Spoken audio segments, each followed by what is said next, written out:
No verão de 1944, as tripulações de tanques americanas continuavam enfrentando o mesmo pesadelo. Avançavam por uma brecha nas sebes e viam movimento adiante. E então o primeiro disparo vinha de um canhão que eles nem conseguiam ver, atingindo a frente de um Sherman. Panteras e tigres estavam aparecendo com mais frequência. Seus canhões de cano longo tinham um alcance maior. A blindagem inclinada desviava tiros que teoricamente funcionariam. O exército dos Estados Unidos da América tinha muitos tanques, mas frequentemente o modelo errado no momento necessário. O que muitas dessas tripulações não sabiam era que, nos Estados Unidos, outra máquina já estava sendo testada na pista. Mais baixo, mais blindado e com canhão de 90 mm para destruir tanques alemães modernos de frente. O projeto tinha um nome, T-26, e a história o lembraria como M-26. Pershing. O conceito já existia desde 1943. O canhão já existia. A necessidade era óbvia. Quando os Pershings chegaram às cidades alemãs em 1945, a guerra na Europa já estava quase no fim. Neste episódio, faremos uma pergunta simples, porém desconfortável. Os Estados Unidos da América precisavam de um grande matador de felinos em 1943. Então, por que o M-26 Pershing chegou tarde demais para a Segunda Guerra Mundial? Na segunda metade de 1944, os tanques americanos mostravam um padrão preocupante em relatórios pós-ação. Contra os Panzer IV e os Stugs, o M4 Sherman conseguia se virar, especialmente depois que os novos canhões de 76 mm e munições melhores chegaram. As tripulações sabiam como enfrentar esses oponentes. Use a superioridade numérica, manobre, mantenha-se em movimento e acerte-os de lado sempre que possível. Mas contra os Panthers e Tigers, a margem para erro era mínima. As tripulações reclamavam de avançar sob fogo inimigo, manobrar para os flancos e sofrer grandes perdas quando o terreno favorecia os alemães. Essas frustrações táticas vinham da visão específica do Exército dos Estados Unidos da América sobre seus blindados. Os tanques médios, como o Sherman, não foram projetados, em teoria, para serem destruidores de tanques dedicados.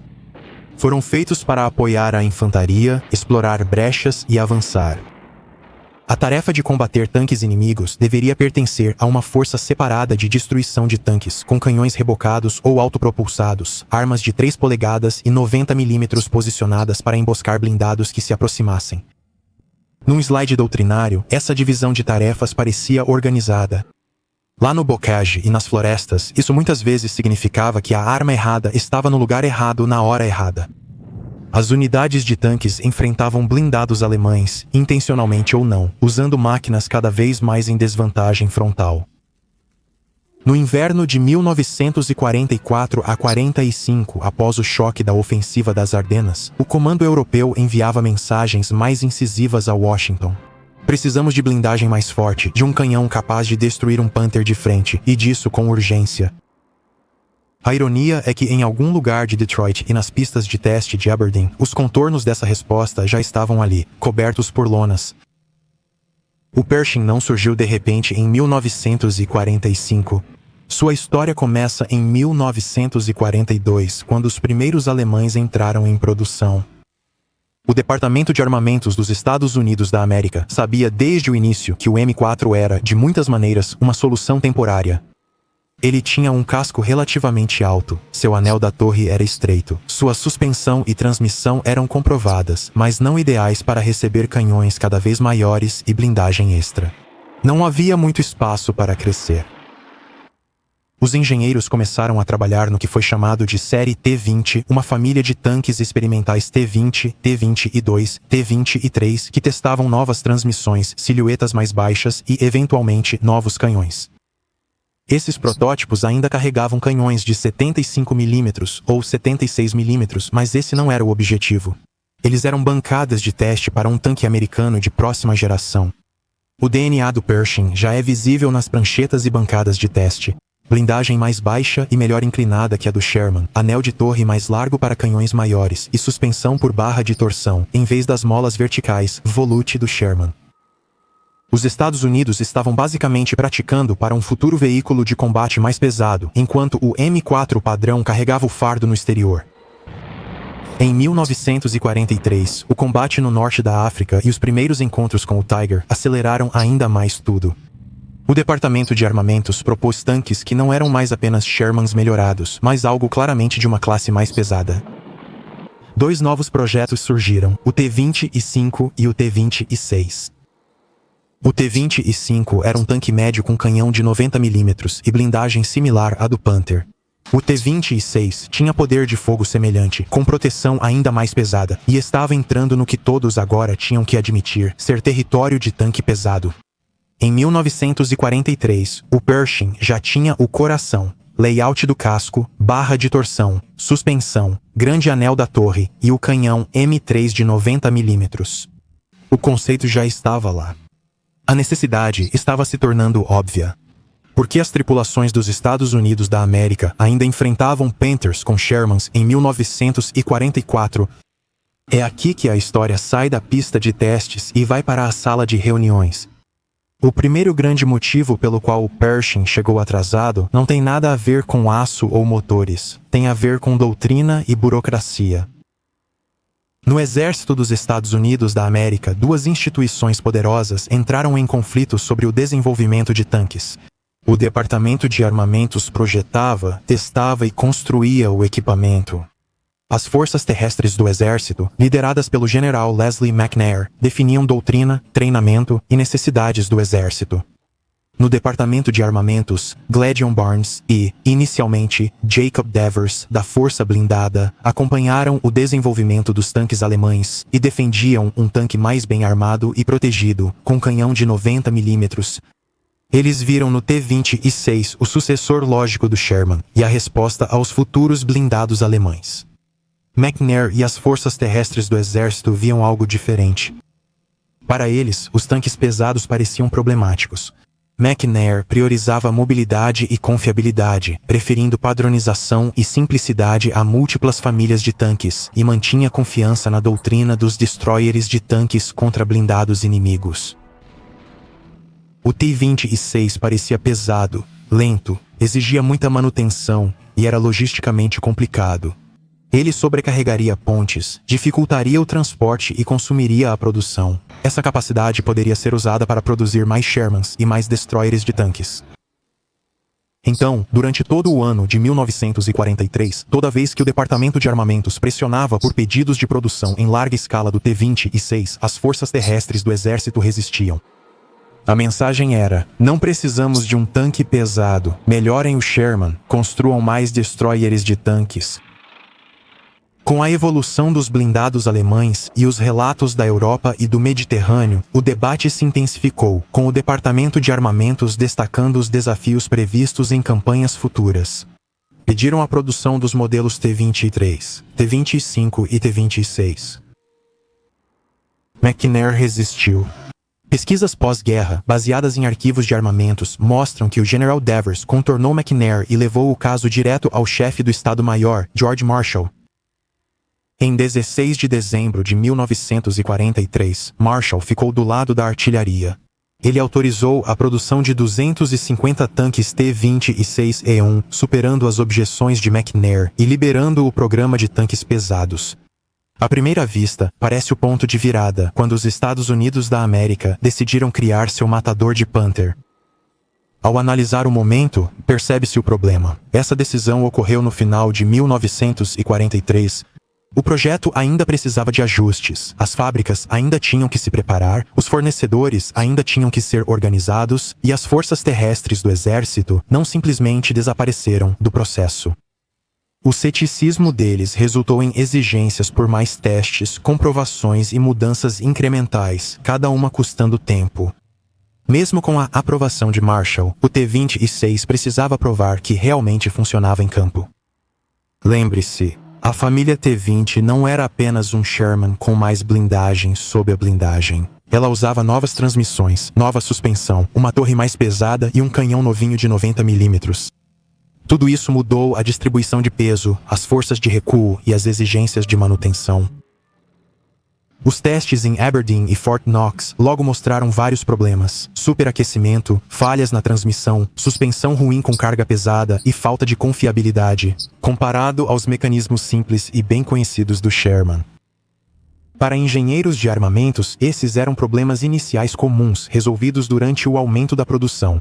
Para as forças terrestres do exército, esses alertas mostravam que o T-26 precisava permanecer experimental até resolver todos os problemas. O resultado foi um desenvolvimento cauteloso, com avanços e pausas, não um programa acelerado.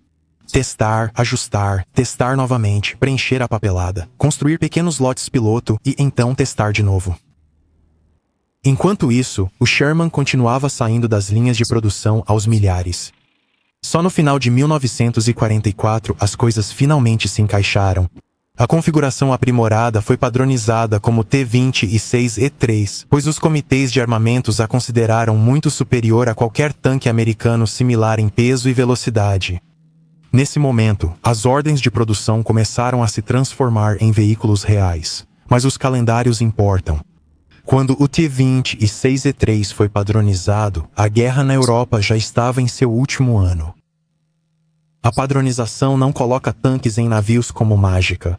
As fábricas precisavam ser reconfiguradas, os trabalhadores tinham que ser treinados, os fornecedores tinham que entregar componentes que também eram novos e não testados. A produção em massa do T-26E3 iniciou apenas em novembro de 1944. No primeiro mês, só alguns tanques saíram da produção. Os números aumentaram, e ao final de 1945 cerca de 2.200 Pershings existiam, mas isso foi depois que a Alemanha se rendeu. Para colocar o novo tanque em combate o mais rápido possível, a Ordnance organizou um envio especial. Equipe técnica liderada pelo general Gladyon Barnes escolta 20 T-26 e 3S para a Europa. No início de 1945, essa foi a chamada Missão Zebra. Esses tanques chegaram ao primeiro exército dos Estados Unidos da América, foram distribuídos entre a 3ª e 9ª divisões blindadas e atuaram pela primeira vez no fim de fevereiro de 1945 na frente do rio Ruhr. De lá eles lutaram até o Reno e além. Nas famosas filmagens de Colônia, um Pershing derrota um Panther em uma praça destruída, diante de uma câmera de cinema em movimento. Mas Pershing seguem atrás daquele primeiro grupo. Cerca de 300 T-26E3 serão enviados à Europa antes da rendição alemã. Aproximadamente 200 realmente chegaram às unidades da linha de frente. Destes, só os primeiros, cerca de 20 tanques participaram de combates registrados antes do fim da guerra. Individualmente, eles fizeram o que foram projetados para fazer. O canhão de 90 mm enfrentava Panthers e Tigers nas distâncias comuns de combate. A blindagem era competitiva. As tripulações gostavam do perfil baixo e da condução mais suave em comparação ao Sherman. No confronto em Colônia e em outras ações menores, os Pershings mostraram que o conceito funcionava. Operacionalmente, chegaram poucos e tarde demais para mudar o panorama geral. Quando o Pershing finalmente cumpria sua função projetada, o exército alemão desmoronava em todas as frentes, destruído por falta de combustível, ataques aéreos e desgaste. Voltamos à pergunta desconfortável: isso poderia ter sido diferente?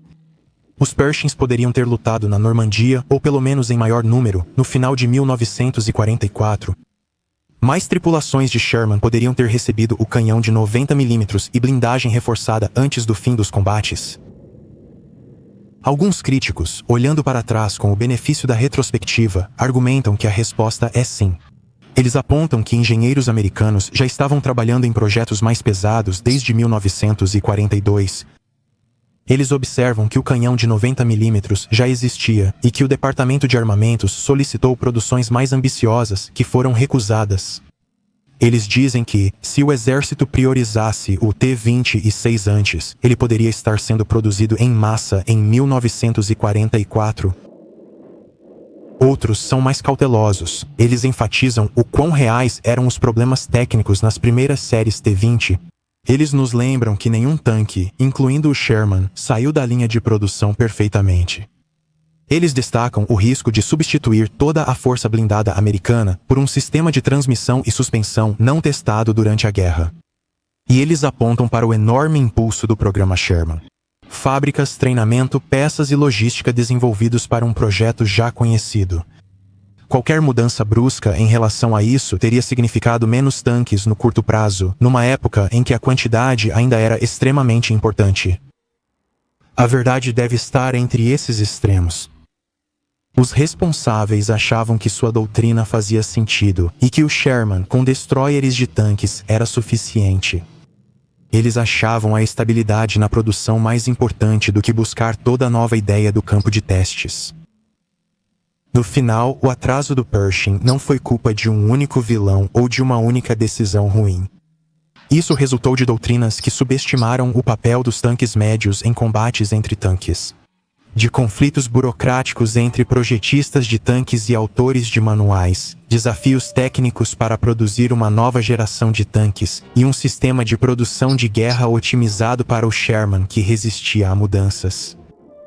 No início de 1945, com os Pershings cruzando o Reno, todos esses fatores enfim se alinharam, mesmo que relutantemente. O tanque errado na hora certa não está mais só. Um sucessor melhor armado e melhor blindado chegou. A guerra para a qual ele foi feito está quase no fim. Os Estados Unidos sempre mantiveram a capacidade de criar um matador de panteras. Em 1943 e 1944, faltou vontade de romper com hábitos doutrinários, burocráticos e industriais. Rápido para pôr esse tanque em campo quando mais importava.